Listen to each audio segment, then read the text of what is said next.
UFOs are now hauntingly familiar. They have shared our skies for an uneasy 50 years.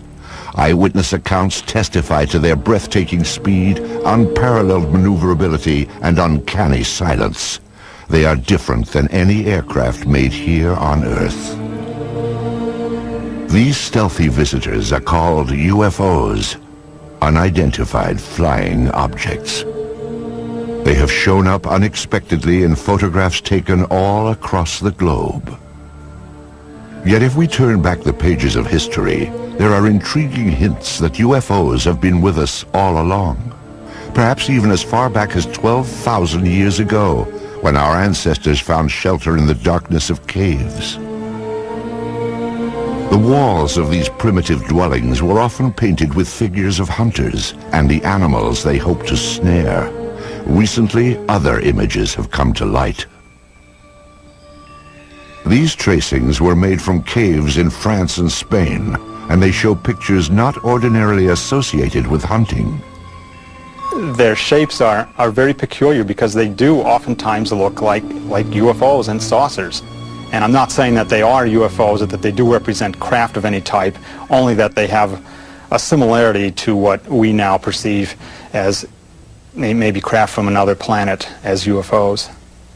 And one wonders where the cave people were getting the impetus for putting these on their walls.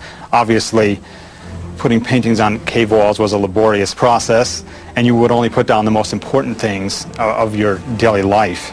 And here these objects appear not once, not twice, but fairly numerous times on the cave walls. The advance of civilization brought us out of caves and into cities. Some 4,000 years ago, scribes recorded what sounds like the sighting of UFOs during the reign of a pharaoh named Thutmose III. In the year 22 of the third month of the winter, a circle of fire appeared in the sky.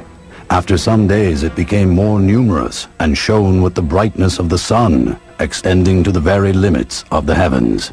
Royal Records of Thutmose III, 1480 BC. A millennium later, young Alexander the Great conquered his way across the known world.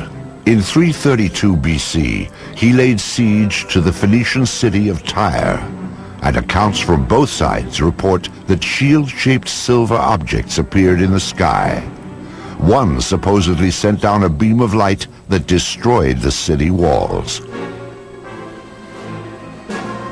Even the Bible itself contains passages that some say refer to alien spacecraft.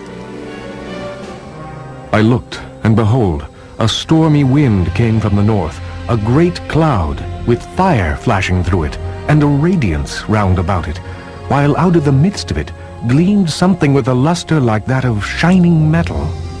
Ezekiel, verse 1. There are a number of reports from the past, and I believe that some of them are quite legitimate. But one of the things is you can't interview witnesses, of course. You can't get independent witnesses. You can't ask, well, what angle was it above the horizon? The problem we have with them is we have to take them totally at face value. It's always important in looking at these to remember that there are a lot of strange astronomical phenomena that only occur once in a while, like a star going supernova and suddenly appearing in the sky, or a comet which appeared unexpectedly. And so you always have to look at these from the point of view of astronomy. There could be some atmospheric phenomenon or an astronomical phenomenon that they were depicting as something supernatural. As the scientific awareness of the population grew, superstition was replaced by knowledge of what was actually going on in the heavens. However, when an object would fly across the sky and stop, or hover, or seemingly descend to the ground, or maybe exhibit many different color changes or change shape or what have you, then even those people knew that they were looking at something out of the ordinary. The residents of Nuremberg, Germany, had just such an experience on April 4th, 1561. On that day, the skies above the city filled with a chaotic array of tube-shaped objects and balls of light. Eyewitnesses called it a frightful spectacle. Chronicles of the time also report extraordinary displays over Basel, Switzerland during the summer of 1566. These events were depicted in primitive woodcuts made by eyewitnesses.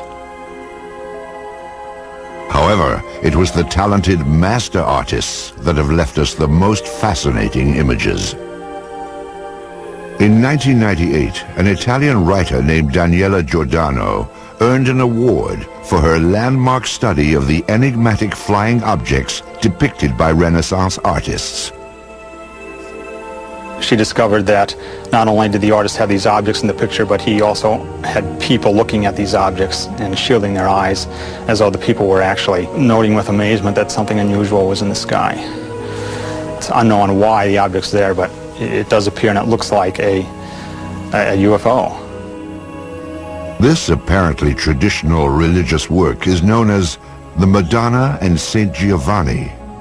Here too, a witness to the flying object is placed unobtrusively, yet unmistakably, in the background. And it's very obvious that this person's attention is directed to the flying object. And the artist obviously wanted viewers of the painting to see that not only is there the Madonna in the painting, but that there's also an object in the background. Curious airborne craft show up in other media as well. These tapestries from the 1500s depict the life of the Virgin Mary. Lurking in the background is the familiar shape of a 1950s-style UFO.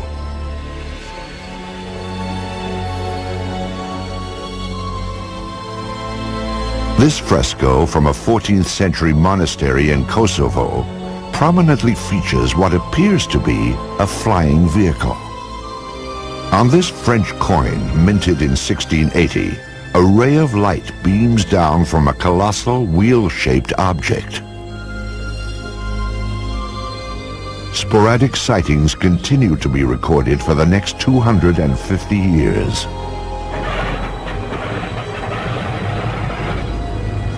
In the 1940s, World War II pilots joined the long list of UFO eyewitnesses.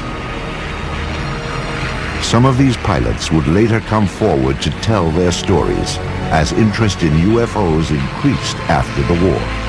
Pilots on all sides of the conflict, the Axis and the Allied pilots, reported strange objects, sometimes flying off the wingtips of their airplanes, and seemingly exhibit intelligent maneuvering. If you tried to fly the airplane toward it, the object would fly along with you and just keeping off the wing, or dive down or fly above. You couldn't catch up with it. I talked to a pilot of a B-24 bomber during World War II, and he said one circled around their airplane. Round, smooth, sleek.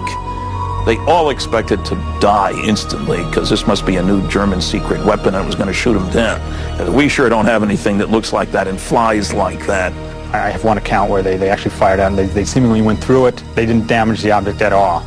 Allied pilots thought they were secret weapons of the Germans. Germans thought they were secret weapons of the Allies, England and America, and they were even seen in the Pacific theater. However, after the war, it became clear that neither the Allies nor the Axis had produced these super aircraft. Someone else had.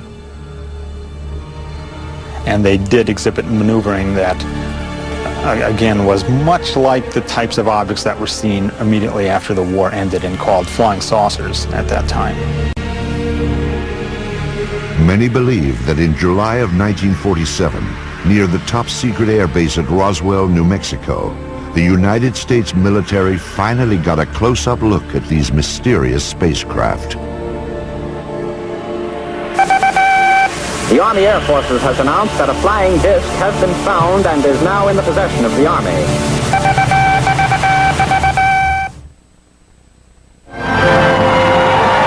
In the fall of 1945, American boys came home to a hard-earned welcome. They had faced unspeakable horrors. Now they would head for suburbia and get started on the baby boom. At the same time, another new era was dawning. The age of flying saucers. The enigmatic spacecraft that had appeared from time to time through the centuries would now take center stage. The age of innocence was over. The wave of modern UFO sightings began simply, with no photos, no radar returns, and no physical evidence. Just a story told by one man at the right time in history. Kenneth Arnold was a 32-year-old successful businessman on the summer day that his sighting took place. He sold firefighting equipment and flew his own light plane. On Tuesday, June 24th, 1947, Arnold was flying toward Mount Rainier above the Cascade Mountains of Washington State. The air was smooth and clear as he reached 9,200 feet and noticed a bright flash.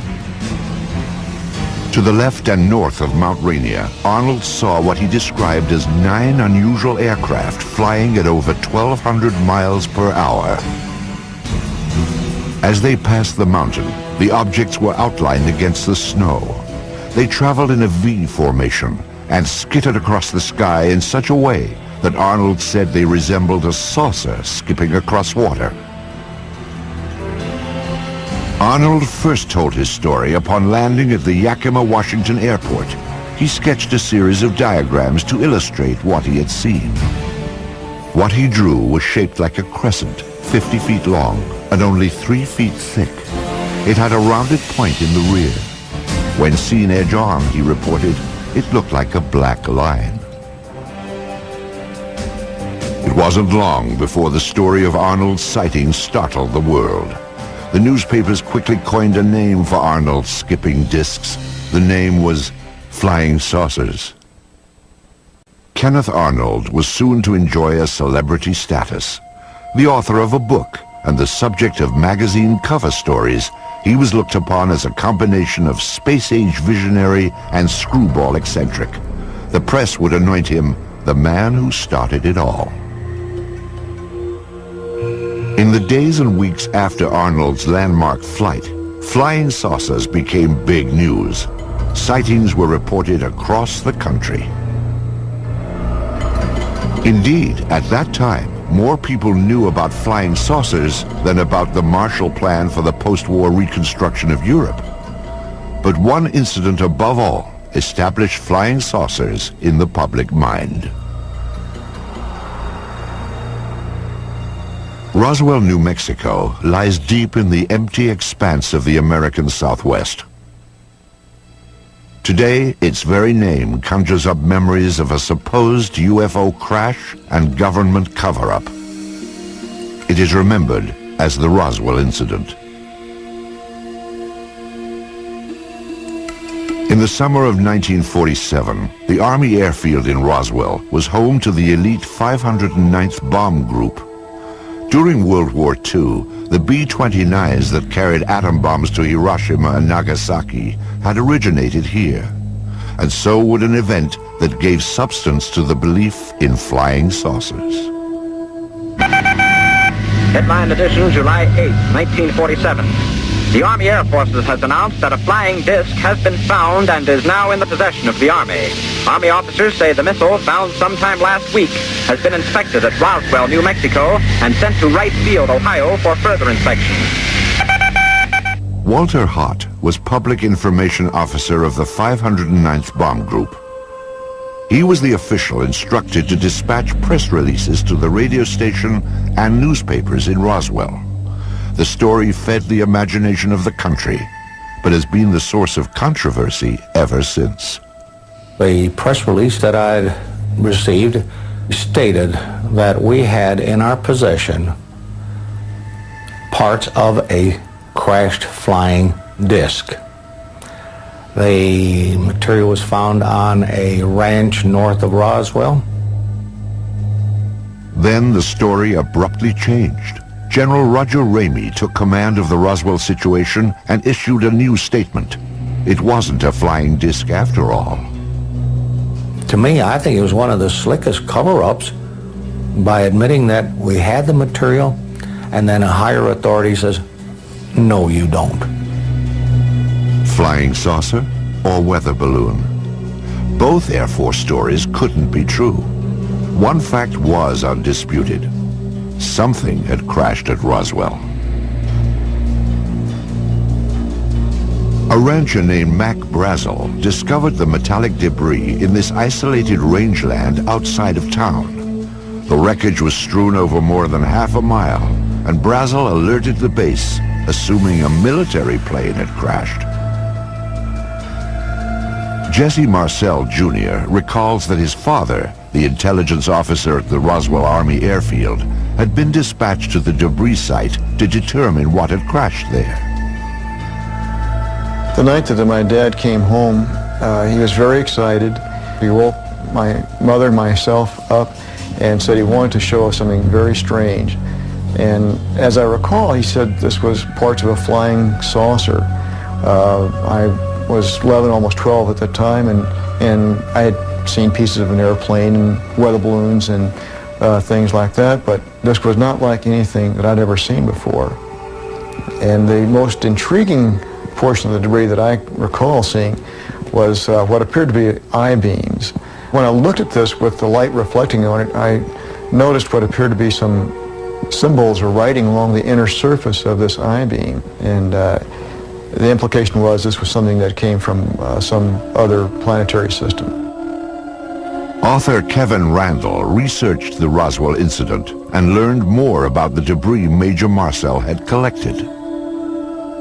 You have something called metal foil, been described by various people as like tin foil or lead foil. You wad it up into a ball, you drop it on the table, it unfolds itself and there's no sign of a crease. Randall interviewed some people who say they actually handled the mysterious wreckage back in 1947. It was all wadded up when he dropped it, and when he dropped it on the table and it hit the table, it spread out just like it was water. And so they all started holding it and playing with it, and they were trying to cut it with their knives, and they tried to burn it with their lighters, and they couldn't do any damage to it at all. There were also rumors of a second crash site with even more stunning discoveries. Frankie Rowe's father said that the fire department was called to the scene. There he had observed nothing less than actual extraterrestrial beings. They'd gotten a call on what they thought was a plane crash about 30 miles north of Roswell. And when they got out there, it was not an airplane. He said it was a flying saucer that had crashed. And there were little, what he called little people, and he said one of them was still alive. That there were two that were covered up laying on the ground, and he said they had been covered up, it looked like with body bags. And the one that was walking around there didn't appear to be hurt. Through his research, Kevin Randall has established what he believes happened next. According to a number of the eyewitnesses, the craft and the bodies were taken to Hangar 84 at the Roswell Army Airfield, where they were held for a period of time before the various flights were initiated and sent out of Roswell. Randall believes that crates containing the alien bodies and flying saucer wreckage were shipped out of the heavily guarded Hangar 84, never to be seen again. When the Air Force produced one meager weather balloon at the Roswell crash debris, many concluded it was part of a cover-up. In the 50s, there was the belief that the U.S. Air Force had proof of some sort that these were alien spaceships and was covering it up to prevent panic. There obviously was a cover-up of this accident, because years later my dad said he was actually part of the cover-up because he went along with the weather balloon story.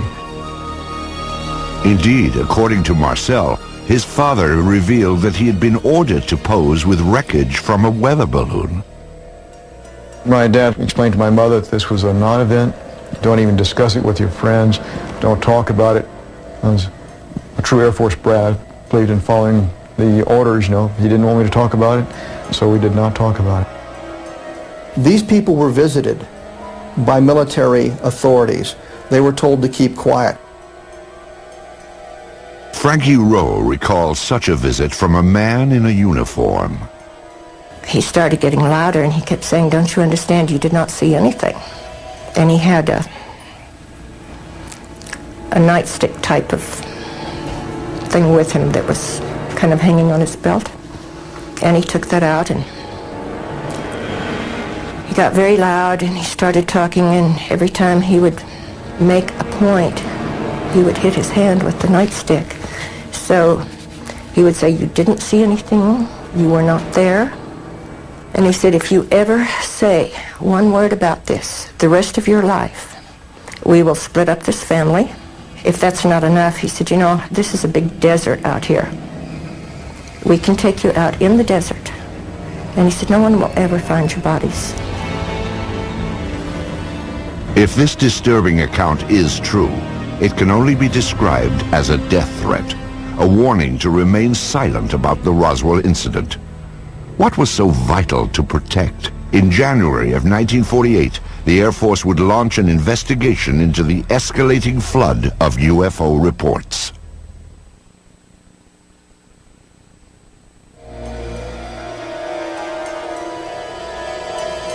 Something crashed at Roswell, New Mexico. But whether the object that fell from the sky in July of 1947 originated here on Earth or somewhere in outer space has been hotly debated for more than a half-century. Perhaps it truly was a weather balloon, as the Air Force insists. If so, that would deflate one of the seminal events in the history of UFOs. However, if the object was in fact extraterrestrial, the issue then becomes, what business did it have at Roswell? At the time of the Roswell crash, New Mexico was host to the most advanced military and scientific experiments on the face of the planet. In fact, the Roswell area was the only place in the world where testing of cutting-edge radar, rockets, and nuclear weapons could all be found. Perhaps these lurking UFOs had become a threat to national security. The Air Force quietly began investigating the rash of post-war sightings in January of 1948. This inquiry was codenamed Project Sign, and by October, it would reach a truly stunning conclusion. Project Sign wrote a final report called The Estimate of the Situation, which concluded that UFOs were interplanetary vehicles. You can imagine that this didn't go over well at the Pentagon. The government could not have the idea of UFOs as interplanetary spacecraft coming out when they've been trying to cover up the Roswell crash. It went all the way to the Chief of Staff of the Air Force, who said, "I don't find this document particularly persuasive." He batted it back down and fired practically everybody in Project Sign. The people who were left at Project Sign could read the handwriting on the wall. If you said they were extraterrestrial, you lost your job. Your career was over. After the purge, the inquiry was revamped as Project Grudge, a name that may have suggested a certain skepticism. An Air Force insider actually characterized Project Grudge as the dark ages of UFO investigation. In August of 1951, this V-shaped pattern of objects appeared over Texas and became known as the Lubbock Lights. Grudge said it was a flock of birds reflecting the glow of the city. This film was submitted from Great Falls, Montana in 1950. It depicts bright white dots moving behind the smokestacks of a grain mill. The photographer described the objects as shiny, bright, and metallic, like polished silver. Project Grudge concluded that they were F-94 Air Force interceptors landing nearby. After 3 years of debunking UFO reports, Grudge was reorganized into the supposedly more objective Project Blue Book.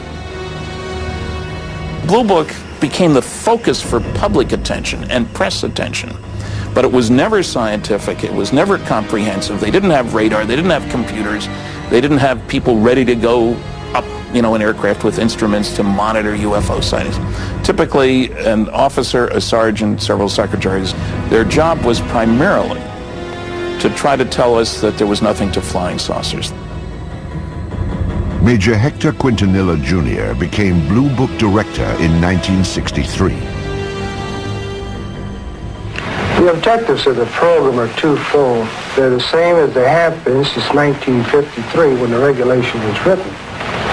First of all, to try to determine if the UFO phenomena presents a threat to the security of the United States. And second, to determine if the UFO phenomena exhibits any technological advances which could be channeled into research and development. Many of the UFO reports were easily explainable as atmospheric anomalies, like this saucer-shaped lenticular cloud formation. The man who shot this film, a Navy officer and aerial photographer, claimed he saw these objects up close before getting out his camera. He said they were disc-shaped and gunmetal colored. Blue Book determined they were high-flying birds. Astronomer J. Allen Hynek, a Blue Book consultant for its entire 16-year run, had this assessment of the project. Quote, "When Major Quintanilla came in, the flag of the utter nonsense school was flying at its highest." Blue Book's most notorious nonsense came in March of 1966, when it dismissed a wave of credible sightings, including many by policemen, as swamp gas. In December of 1969, the Air Force closed down Project Blue Book and washed its hands of UFOs.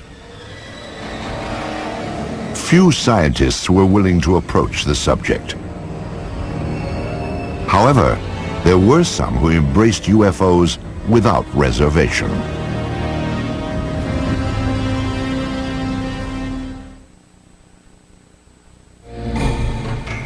During the 1950s, the Air Force stood by its finding in the Roswell case. The crash was nothing more than a weather balloon. But newsreels show a public that continue to watch the skies, hoping to glimpse a spacecraft. Suddenly, people from coast to coast began seeing UFOs. What followed was a popular movement that embraced flying saucers and the spacemen who flew them. Ready or not, the flying saucers were coming. Within a matter of several days, I will myself make what might be called a flying saucer, although I don't choose to call it that because it may not respond to our controls. To the vast majority of the people in the late 40s and 1950s, flying saucers were a terrific novelty. And there was a great deal of popular fascination. There were cheesy science fiction films based on the idea that Martians were invading the Earth in flying saucers. Popular magazines printed on pulp paper would hit the newsstands in time to cash in on the trend and expand it to legendary proportions. The man behind those flying saucer legends was publisher Raymond Palmer.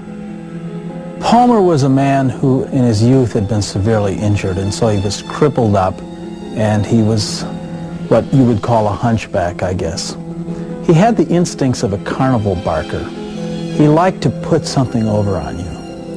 And the thing about Palmer was that his fans liked having Palmer put something over on them.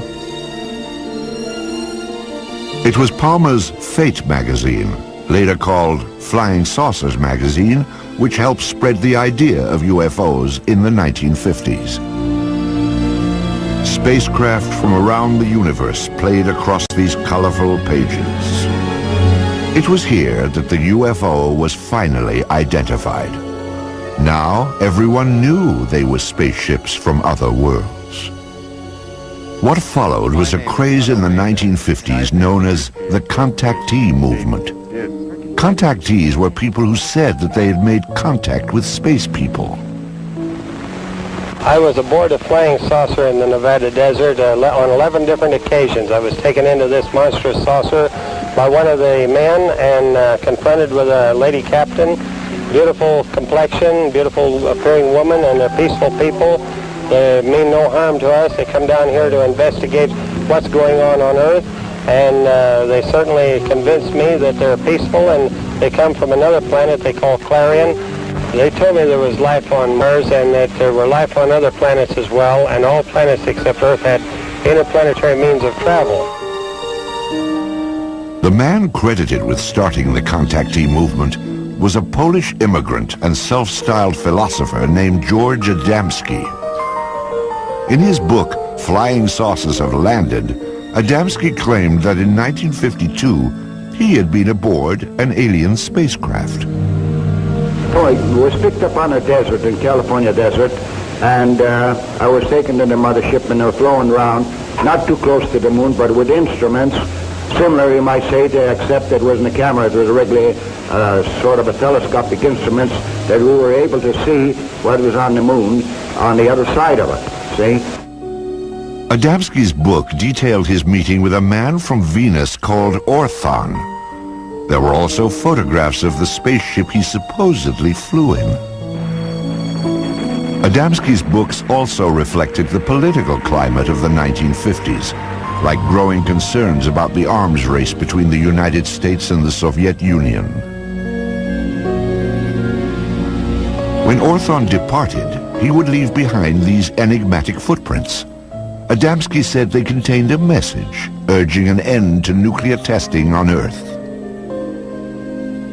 In a similar vein, other contactees spoke of aliens from utopian planets who wanted to prevent all-out nuclear war. Best of all, these aliens looked just like us.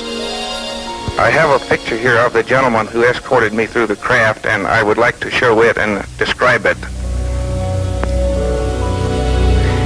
This gentleman, he appeared almost as I am, except that he was about 5 feet 10 inches tall, weighing about 150 to 155 pounds, and they all appeared about that same size, including the lady. George Adamski would publish 2 more volumes on his contacts with beautiful space people from Saturn and Mars. He even had opportunity to take home movies of the scout ships that transported him, guided by robot pilots from Venus.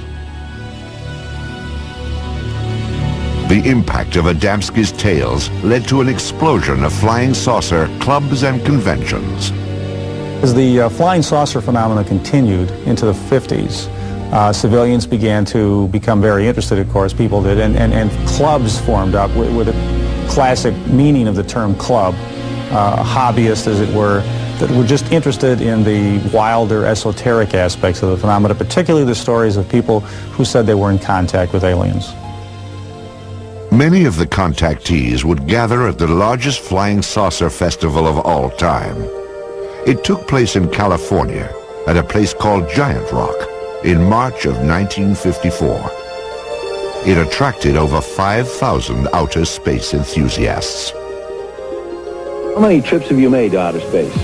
Well, I'd say 350 or a few more. When was the last one? Well, first part of June. And who did you go with? Well, people from Jupiter. I have made telepathic contact for the past 8 years with many space people from many areas of space, both inside and outside of the solar system. Lectures were given from the Giant Rock, and stalls were set up to sell books, photos, and space-age souvenirs. Most importantly, conventions like this gave the contactees a place to exchange ideas, rumors, and reports. But I do believe what I see.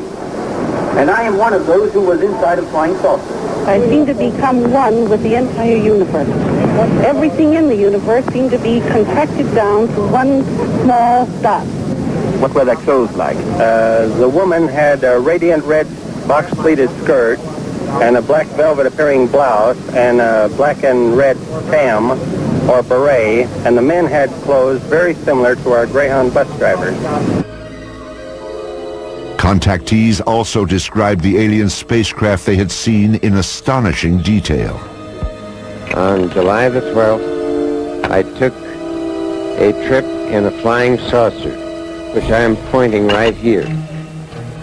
The saucer was well equipped with rooms bedrooms, bathroom, toilets, and this saucer, I went up into Mars, over the moon, Venus, Clarion, and Orion.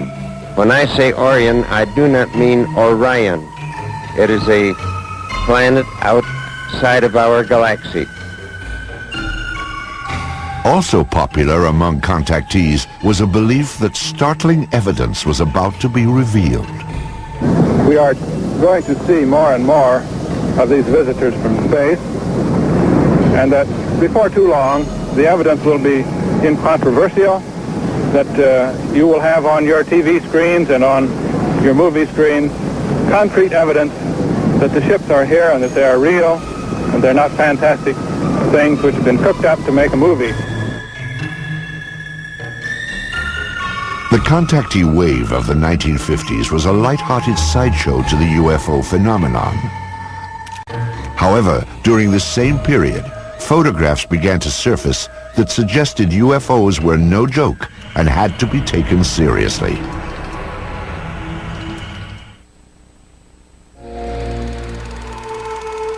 They are round, they are cigar-shaped, and they are cylindrical. Some appear to be sleek and smooth, as if made of stainless steel, while others appear bolted together from some alien cast iron. At night, they are described as having flashing lights. They appear without warning, streak across the sky, and disappear. Many UFO films and photographs have been identified as natural phenomenon or hoaxes. But some UFOs appear in photos when we least expect them and defy explanation. UFO photo cases are tantalizing because they're some type of what you might think of as objective proof. The UFO phenomenon is ephemeral, and normally all we have are reports of witnesses on a piece of paper on a tape recorder. But with photos, you think you have something physical. Indeed, photos offer some of the most convincing evidence that extraterrestrial aircraft may be real. This series of photos remains among the most compelling examples of what ufologists call a daylight disk. The photographs were taken on July 29, 1952 by George Stock, outside of his lawnmower shop in Passaic, New Jersey. Stock reported that as he was working outside at 4:30 p.m., he looked up to see something unusual flying overhead. Using an inexpensive box reflex camera, he snapped pictures of what he described as a disc-shaped object with a metallic bottom. It hovered momentarily, then accelerated and flew away. All that remains of this astonishing daytime visitation are a few pictures. But are photos reliable evidence for UFOs? Dr. Bruce Maccabee is an optical physicist employed by the United States Navy.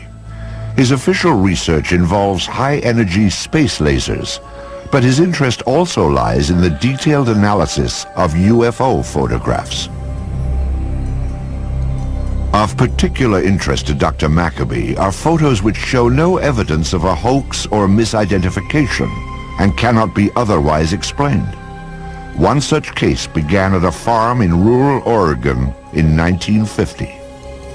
These are two photos taken by a farmer and his wife in 1950 in McMinnville, Oregon. Here's the first photo and here's the second, and we'll get a little bit of a blow-up on these. Using image enhancement equipment, Maccabee brings into focus the startling photographs that were taken in the early evening with a simple camera. You can see that it's an oval object with a little thing on the top, like a little protrusion at the top of it. This is obviously a hoax of the real thing. There's no halfway point. You can see the image clearly enough to see that it's not a bird or plane or Superman. So the next question is, what could it be? And if we go back over here, we can see that there are electrical wires right up above the object, looking again at the blow-up. And now the question is there any evidence of a suspension underneath the wires? A contrast-enhanced version of the Oregon photo reveals minute scratches that Maccabee must distinguish from a string or line that might have been attached to the object to suspend it for a hoax. No one has found any evidence of a line going up above the object. There is a possibility that this thing might have been thrown and photographed, except that the image is not blurred by motion. Agents of the Air Force and FBI questioned the couple who took this picture, and authorities later confiscated a copy held by the local newspaper. No one has yet explained why. This photograph is another of the more credible UFO pictures ever taken. It was snapped in Brazil by a government survey team in 1958. A Brazilian naval photographer on a ship was there with the rest of the men when they saw an object shaped like Saturn, in other words, an object with a ring around it, flying toward an island that they were near, Trinidad Island, flying around the island and then taking off in the distance. And he snapped 4 or 5 or so or more photos of the object with literally dozens and dozens of witnesses.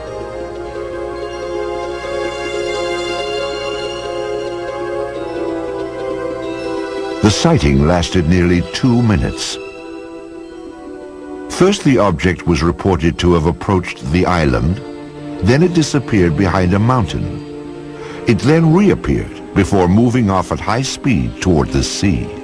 This is clearly a structure that somebody built. It doesn't look like anything that we have on Earth. There were all these witnesses who saw the picture being taken. For these reasons, the photographs are unusually evidential and have to figure in any kind of case for the reality of UFOs as somebody's technology. Because this is a multiple witness case done by scientists and a professional photographer, and it has many photographs, it probably has to be taken seriously as the #1 photographic case in UFO history. Soon after the photos were taken, Brazil's president, Juscelino Kubitschek, ordered them released to the press. His action stands in stark contrast to the apparent secrecy of official UFO inquiries in the United States, beginning with the Roswell incident in 1947. Even today, requests for government records are routinely refused. Documents that are released are often censored to the point of uselessness. Perhaps it is no surprise that many suspect a government cover-up and conclude that unidentified flying objects may indeed originate somewhere other than Earth.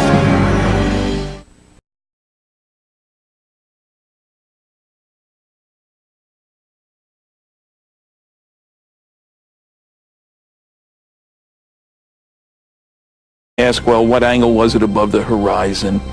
The problem we have with them is we have to take them totally at face value. It's always important in looking at these to remember that there are a lot of strange astronomical phenomena that only occur once in a while, like a star going supernova and suddenly appearing in the sky, or a comet which appeared unexpectedly. And so you always have to look at these from the point of view of astronomy. There could be some atmospheric phenomenon or an astronomical phenomenon that they were depicting as something supernatural. As the scientific awareness of the population grew, superstition was replaced by knowledge of what was actually going on in the heavens. However, when an object would fly across the sky and stop, or hover, or seemingly descend to the ground, or maybe exhibit many different color changes or change shape or what have you, then even those people... Ancestors found shelter in the darkness of caves. The walls of these primitive dwellings were often painted with figures of hunters and the animals they hoped to snare. Recently, other images have come to light. These tracings were made from caves in France and Spain, and they show pictures not ordinarily associated with hunting. Their shapes are very peculiar because they do oftentimes look like UFOs and saucers. And I'm not saying that they are UFOs or that they do represent craft of any type, only that they have a similarity to what we now perceive as maybe craft from another planet as UFOs. And one wonders where the cave people were getting the impetus for putting these on their walls. Obviously, putting paintings on cave walls was a laborious process, and you would only put down the most important things of your daily life. And here these objects appear not once, not twice, but fairly numerous times on the cave walls.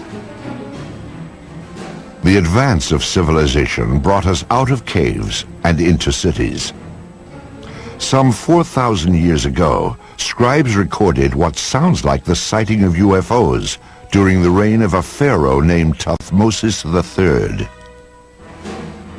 In the year 22 of the third month of the winter, a circle of fire appeared in the sky. After some days it became more numerous and shone with the brightness of the sun, extending to the very limits of the heavens. Royal Records of Thutmose III, 1480 BC. A millennium later, young Alexander the Great conquered his way across the known world. In 332 BC, he laid siege to the Phoenician city of Tyre, and accounts from both sides report that shield-shaped silver objects appeared in the sky. One supposedly sent down a beam of light that destroyed the city walls. Even the Bible itself contains passages that some say refer to alien spacecraft. I looked, and behold, a stormy wind came from the north, a great cloud with fire flashing through it, and a radiance round about it, while out of the midst of it gleamed something with a luster like that of shining metal. Ezekiel, verse 1. There are a number of reports from the past, and I believe that some of them are quite legitimate. But one of the things is you can't interview witnesses, of course. You can't get independent witnesses. You can't